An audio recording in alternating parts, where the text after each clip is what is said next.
Vamos dar continuidade à leitura do livro No Rumo do Mundo de Regeneração.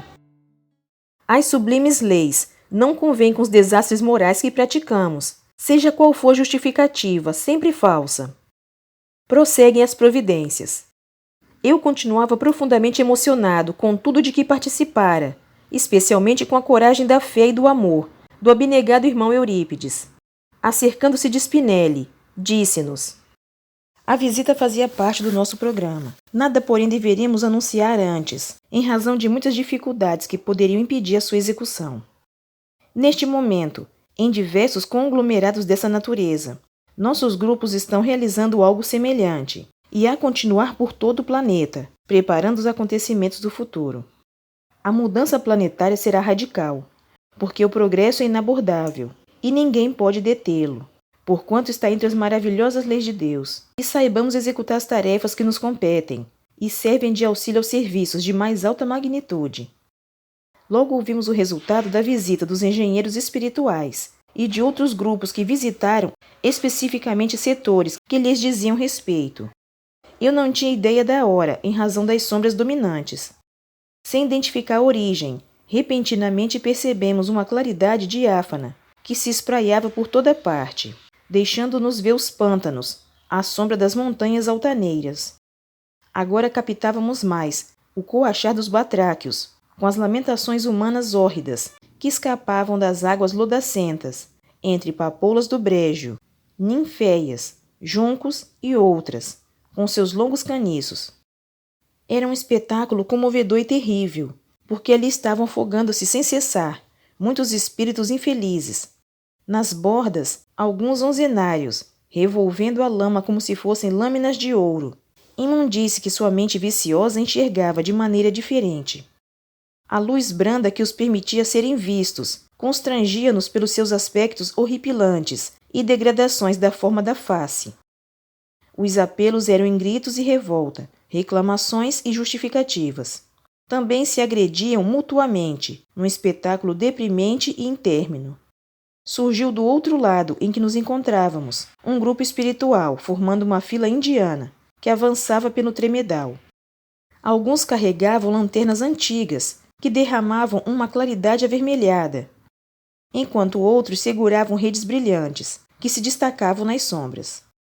Spinelli esclareceu-nos que era a rainha Santa Isabel de Portugal no seu ministério sublime de arrancar daquele baú os espíritos que ali se encontrassem, em condições de mudanças de vibrações, tomados pelo arrependimento e necessitados sinceros de amparo. A figura da senhora deslizava à frente, adornada por um fio dourado sobre a cabeça e o pescoço, como uma auréola sublime. Fizemos silêncio, e magnetizados pela beleza do amor, vimos-la e ouvimos-la dizer: almas sofredoras que buscais a redenção, vossas súplicas estão sendo ouvidas. A magnanimidade do Pai Celestial e o amor de nosso Senhor Jesus Cristo chegam até vós, a fim de atenderem vossas necessidades de redenção. Sabeis por que vos encontrais nesse reduto de penitência e punição, escolhido por vós próprios. Senti-vos cansados e arrependidos, compreendendo as ilusões do corpo frágil e putrescível ante o espírito viciado e rebelde.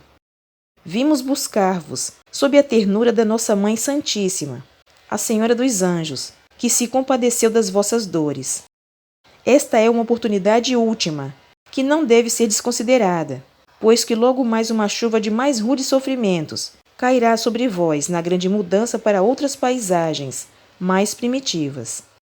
O Pai todo misericórdia não deseja o aniquilamento dos maus, porém o desaparecimento do mal que ainda reside em nós. Deveria haver um amplificador de voz para mim desconhecido, porque a emissão da nobre garganta era em um tom harmônico e musical, repercutindo em toda a região, pois o número de cabeças que se erguiam das águas pútridas era cada vez maior, assim como gemidos e brados de socorro. A fila adentrava-se cada vez mais, enquanto ela falava iluminada, e numa ou outra oportunidade, atirava uma rosa brilhante no escuro pântano. De imediato as redes brilhavam no ar, e caíam formando claridade de pirilampos que pulsavam. Os aflitos seguravam-se fortemente nos cordéis que a sustentavam, enquanto outras rompiam-se, devolvendo ao lodo o candidato que tentava libertar-se do local terrível. Posteriormente soubemos que estes, que não logravam sair em verdade, não estavam arrependidos, mas amedrontados, e as vibrações da teia salvadora não os seguravam por falta de energia correspondente. Eram retirados, como na comum rede de pescar, e conduzidos por auxiliares preparados que os transferiam para macas, e eram colocados numa área de grama acolhedora, a regular distância. Dali eram transferidos para câmaras de recuperação próprias, reiniciando a existência malograda. Continuava a canção de amor, na dúlcida voz da Senhora da Caridade. Nunca podereis afastar-vos da verdade, que é semelhante ao ar que nutre o corpo, à onda que mantém o espírito. Onde quer que vades, lá encontrarei com diferente indumentária verbal, ou realidade inabitual, porque é o psiquismo do Pai, vitalizando o universo. Arrependei-vos dos vossos erros, mergulhai no íntimo, e lá vereis as razões das vossas dores. Ouvireis a consciência clamar, enquanto anestesiáveis com os vossos enganos e alucinações.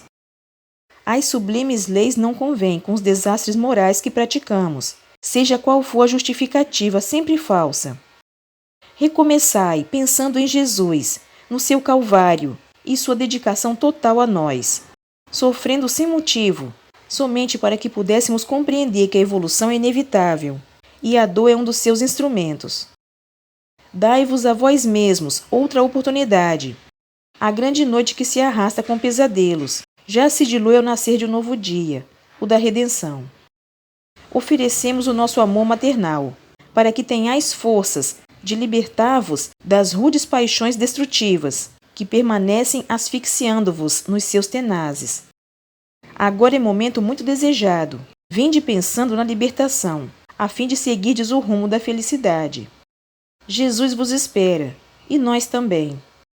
À medida que a sua voz chegava ao lamaçal, as multidões aflitas escutavam alguns pensamentos de renovação, que lhes assomava à mente e ao sentimento, diminuindo a densidade do chavascal, agora banhado por uma claridade, que diminuía a densidade do lugar hórrido. Detendo-nos a olhar o grupo de servidores, notávamos as luzes que conduziam, mas também o brilho que exteriorizavam, com delicada tonalidade. O espaço onde eram colocados os que foram alcançados pelas redes estava abarrotado, em muito boa organização. Ali mesmo se providenciava a aplicação de terapêuticas próprias, como passe, hipnose, palavras de acolhimento e transmissão de energias saudáveis, com o objetivo de desencharcá-los dos miasmas de que se nutriam. Logo depois, em veículos especiais que não pude bem identificar, assim como em macas, um grande número de pacientes foi transferido, e a benfeitora e seu séquito desapareceram na claridade de onde surgiram. Confesso que emoções incomuns visitavam-me, falando-me da grandeza do amor do Pai Celestial e do Mestre Jesus, buscando as ovelhas tresmalhadas e aprisionadas nos sofrimentos sem paredes. Lágrimas desciam-me pela face, em oração sem palavras, que expressavam gratidão e entrega total ao amor sublime. Fomos alertados de que outros membros que estavam conosco demandavam seus núcleos de serviço e que também era chegada a hora de retornarmos à nossa sede. Não havia em nenhum de nós qualquer cansaço, mas um sentimento de profundo carinho por tudo e todos, que não sabíamos explicar. Alguns minutos depois, alcançamos nosso lar temporário. Amanhecia vagarosamente. Os primeiros raios de sol coloriam as nuvens escuras, que pareciam correr perseguidas pela luz. Eram muitas experiências incomuns que necessitavam ser carinhosamente guardadas para reflexões posteriores e aplicação futura. Alguns de nós optaram pelo repouso, enquanto preferia aguardar a chegada do astro-rei, que iluminava o novo dia. O movimento espiritual em nossa comunidade era expressivo. Participantes de atividades mediúnicas retornavam ao corpo ou seguiam em direção ao mais além. Dentro em breve, os residentes despertaram e as atividades tiveram início, porque o trabalho faz parte do progresso e é bênção de Deus para o desenvolvimento intelecto-moral das criaturas humanas. Nesse momento, o amigo Spinelli acercou-se-me e, com semblante sério, que expressava alguma preocupação, fez uma síntese feliz da atividade de que participáramos e elucidou. Necessitamos comunicar aos bons trabalhadores reencarnados, em chamadas de advertência, o que vem ocorrendo em nossa esfera causal. Convidá-los à manutenção de comportamento moral severo e à ação da caridade como normativa de equilíbrio existencial. A maioria dos espiritistas tem conhecimento da gravidade desses dias e está esclarecida quanto às mudanças profundas que se estão apresentando à sociedade terrestre. A transição planetária vem sendo trabalhada com afinco desde o fim do século passado. E a luta entre o dever e a negligência, assim como os testemunhos espirituais, que a todos quase afetam, representa o significado do momento cada vez mais grave. Como vimos, algumas comunidades infelizes da erreticidade inferior equipam-se de legiões para invadir os grupamentos sociais e penetrar nas organizações humanas, criando situações embaraçosas e perturbadoras, com dissídios, agressividade, obsessões coletivas e descida moral pelas valas desditosas das condutas irrefreadas. Não faltam em nossos grupamentos doutrinários do espiritismo adeptos invigilantes que ainda não se permitiram influenciar moralmente pelos maravilhosos conceitos emanados da codificação. Não raro, quando por ocasião das advertências sobre conduta moral ou relacionamento, comentarem que há muito exagero nas informações que procedem da nossa esfera de vida.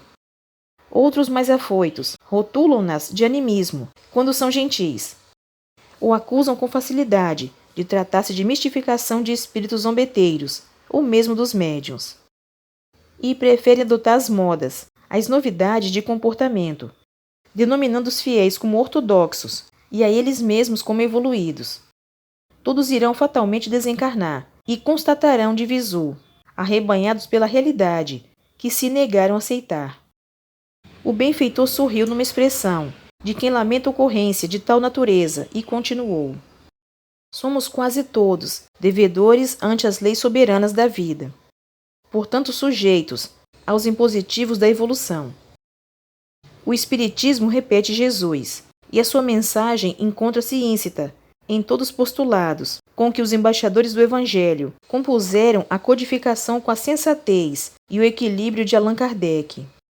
Como é natural, a revelação é sempre lenta, e passado o período da sua apresentação e divulgação, nos séculos XIX e XX, chega o momento da vivência, das suas elucidações e máximas, exigindo de todos nós, grande seriedade e devotamento nos negócios do Senhor. É inegável o desenvolvimento intelectual e industrial da civilização. Nada obstante, se chafuda no crime e no desdém as questões ético-morais, considerando-as ultrapassadas e indignas, por não se ajustarem à nova ordem de devassidão, em nome da igualdade, da aceitação de tudo, para não passar como perturbador da ordem e fanático. Somos todos, inevitavelmente, inspirados por seres equivalentes às nossas aspirações e sonhos. O certo e inevitável é que todos devemos preparar-nos para amar e servir sem medida e sem dimensão. A dor atinge-nos a todos mais cedo ou mais tarde, e os indivíduos fortes e líderes da desordem, quando atingidos pela fatalidade dos acontecimentos, rebelam-se, tombando na depressão ou na revolta, nas drogas aditivas ou no suicídio direto. O amigo preocupado fez uma pausa, deixando-se banhar pela claridade solar, e após um suspiro jovial concluiu: façamos a nossa parte, e como o apóstolo Paulo, cumpramos o nosso dever. Vamos trabalhar. Seguimos ao hospital, e ali encontramos um verdadeiro caos, com informações ilegítimas, condutas estranhas, e pacientes que chegavam em estado deplorável, necessitados de serem atendidos na unidade de terapia intensiva superlotada, com falta de aparelhos para facilitar-lhes a respiração mediante a intubação, enquanto o anjo da morte os rodeava e alcançava algum em situação mais dolorosa. O único recurso de que dispunhamos eram os passes aplicados por Cláudio, que se desdobrava, enquanto Eudalbo assistia os mais desesperados. Continua no próximo vídeo. Obrigada pela sua companhia. Fique com Deus e até o próximo vídeo.